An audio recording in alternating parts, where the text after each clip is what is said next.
Assalamualaikum warahmatullahi wabarakatuh. Nama saya Nurafan Asira. Dalam video ini saya akan membahas topik penting dalam hukum internasional, yaitu serangan teknologi dan bagaimana hukum internasional merespon fenomena ini. Di era digital, perang tidak lagi terbatas pada penggunaan senjata konvensional. Negara kini dapat melumpuhkan negara lain hanya dengan serangan berbasis teknologi tanpa harus mengirimkan pasukan atau menjatuhkan bom. Nah, ini menjadi tantangan baru bagi hukum internasional. Nah, apa itu serangan teknologi perang? Serangan teknologi perang adalah serangan yang dilakukan dengan memanfaatkan sistem digital atau teknologi otomatis untuk melumpuhkan atau merusak infrastruktur negara lain. Ya, contohnya termasuk serangan cyber attack terhadap jaringan listrik, sabotase data pemerintahan, serangan terhadap sistem satelit, bahkan penggunaan drone atau senjata berbasis kecerdasan buatan atau AI. Yang membedakan serangan ini dari perang konvensional adalah sifatnya yang tidak kasat mata. Negara bisa diserang tanpa tahu siapa pelakunya, kapan itu terjadinya, dan tanpa suara ledakan. Nah, hal ini membuat dunia internasional berada dalam kondisi yang rapuh karena batas antara perang dan damai menjadi kabur. Oke, kita masuk ke slide selanjutnya, jenis serangan teknologi. Jenis serangan ini sangatlah beragam. Nah, contoh-contohnya di sini yang pertama itu adalah cyber attack, yaitu peretasan sistem informasi yang penting yang bisa saja menyebabkan data hilang, sistem lumpuh, atau informasi bocor kepada pihak musuh. Nah, lalu yang kedua itu drone tempur, yaitu pesawat tanpa awak yang dikendalikan jarak jauh untuk melakukan serangan dengan presisi. Yang ketiga, yang paling canggih adalah AI dan autonomous weapon, yaitu senjata yang dapat mengambil keputusan sendiri untuk menyerang target tanpa campur tangan manusia. Nah, masalahnya, banyak dari sistem ini sulit dilacak siapa yang memerintahkannya, negara mana yang bertanggung jawab, serangan teknologi menjadi bentuk kekerasan yang sangat sulit dibuktikan secara hukum. Oke, kita masuk ke slide selanjutnya. Aspek hukum internasional. Dalam hukum internasional, khususnya Piagam PBB pasal 2 ayat 4, setiap penggunaan kekuatan oleh suatu negara terhadap negara lain dilarang, kecuali untuk membela diri. Namun, hingga saat ini tidak ada kesepakatan global apakah serangan digital yang menyebabkan kerusakan besar dapat dikategorikan sebagai use of force. Nah, selain itu, prinsip non-intervensi menyatakan bahwa negara lain tidak boleh ikut campur dalam urusan dalam negeri negara lain. Namun, dalam cyber warfare, intervensi bisa dilakukan secara diam-diam, tanpa jejak, tanpa invasi.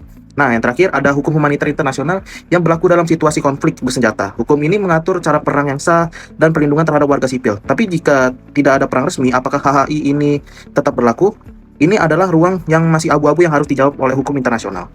Oke, kita beralih ke slide selanjutnya. Nah, di sini ada studi kasus. Nah, kasus pertama ini adalah serangan Stuxnet pada tahun 2010. Ini adalah virus komputer yang secara spesifik menyerang fasilitas pengayaan uranium milik Iran di Natanz. Virus ini masuk melalui USB dan merusak lebih dari 1.000 sentrifugal pengelola uranium. Stuxnet diduga kuat dikembangkan oleh Amerika Serikat dan juga Israel. Namun, karena tidak ada pengakuan resmi, Iran tidak dapat membawa kasus ini ke mahkamah internasional. Tidak ada korban jiwa, tapi dampaknya besar. Sistem strategis negara dirusak. Nah, dari sisi hukum internasional, ini adalah bentuk nyata pelanggaran terhadap kedaulatan negara. Namun, karena serangan ini tidak memenuhi definisi tradisional serangan bersenjata, tidak ada mekanisme hukum yang bisa digunakan untuk menuntut pelaku. Hal ini menunjukkan celah besar dalam hukum yang sedang berlaku saat ini. Oke, kita masuk ke studi kasus kedua. Di sini ada kasus Rusia terhadap Ukraina pada tahun 2022. Nah, kasus kedua ini adalah serangan cyber Rusia terhadap Ukraina sebelum invasi fisik pada Februari 2022. Rusia melumpuhkan sistem komunikasi, pemerintahan, dan satelit militer milik Ukraina. Bahkan serangan terhadap sistem satelit Viasat juga berdampak pada sebagian Eropa. Nah, cyber attack ini dilakukan sebelum serangan militer. Artinya, serangan teknologi ini digunakan sebagai jalan pembuka agresi bersenjata. Ini lebih jelas, lebih dari sekedar spionase, ini adalah bagian dari strategi militer. Namun, Rusia tidak pernah dimintai pertanggungjawaban hukum secara formal atas serangan cyber tersebut. Nah, hal ini membuktikan bahwa hukum internasional tidak punya gigi untuk menghadapi konflik modern yang berbasis teknologi. Oke, kita masuk slide selanjutnya. Nah, di sini ada tantangan hukum internasional. Ada beberapa tantangan besar. Yang pertama, tidak ada traktat internasional khusus tentang cyber warfare. Yang kedua, sulit membuktikan siapa pelakunya. Nah, serangan ini bisa diluncurkan dari negara ketiga dengan identitas samaran. Lalu yang ketiga, tidak ada standar global tentang kapan sebuah serangan digital bisa dianggap sebagai use of force yang sah ditindak secara hukum. Nah, hal ini menciptakan ruang bebas bagi negara yang kuat untuk menyerang secara digital tanpa risiko sanksi internasional. Oke, kita masuk ke slide selanjutnya. Nah, di sini saya memberikan opini saya, yaitu jika sebuah serangan cyber merusak infrastruktur vital, mengancam keselamatan nasional, dan berdampak luas, maka sudah seharusnya ia dikategorikan sebagai agresi dalam hukum internasional. Untuk itu, saya merekomendasikan 3 hal Yang pertama, negara perlu segera menyepakati definisi hukum yang jelas tentang perang cyber. Yang kedua, dibutuhkan traktat internasional yang baru secara khusus untuk mengatur bentuk agresi digital, tanggung jawab negara, serta perlindungan terhadap warga sipil dan infrastruktur penting. Yang ketiga, lembaga internasional seperti PBB dan Mahkamah Internasional perlu diperkuat peranannya dalam mengadili pelanggaran yang timbul dari konflik teknologi ini.